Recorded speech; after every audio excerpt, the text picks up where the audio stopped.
I'm Amelia Michele. Welcome to my studio.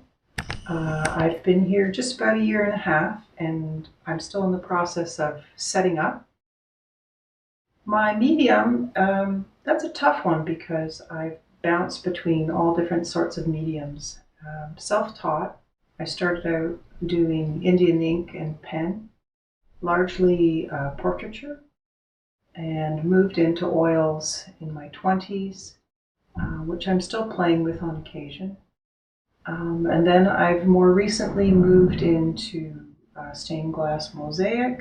Probably that started about 10 years ago, and combined the two with oil on board with the mosaics. And more recently, in the last couple of years, I've started experimenting with encaustic. So I've gone from works that are fairly tight and controlled to get my skill level up, and I'm trying to move into something that's more less controlled and more abstract. So I've been also experimenting with some abstract paintings as well of late. So it's all an exploration. And for that reason, it's a little bit difficult to speak to process. I've got a little bit of everything, and I just enjoy exploring. And I love all forms of art and find that other artists inspire me, and as well as nature and people. So this is an encaustic piece. When my husband and I were living in Quebec, as you might imagine, it was pretty darn cold there at times, and it was quite a remote, isolated area. And I was snowshoeing out in the hills.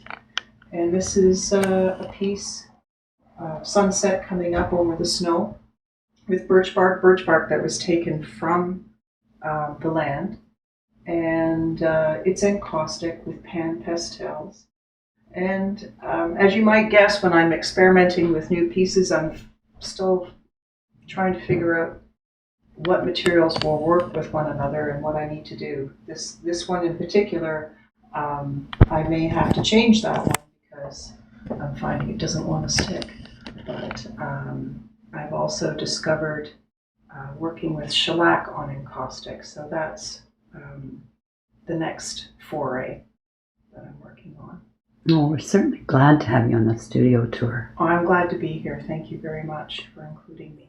September 9th and 10th. September 9th and 10th. We'll see you there. Be there, be square.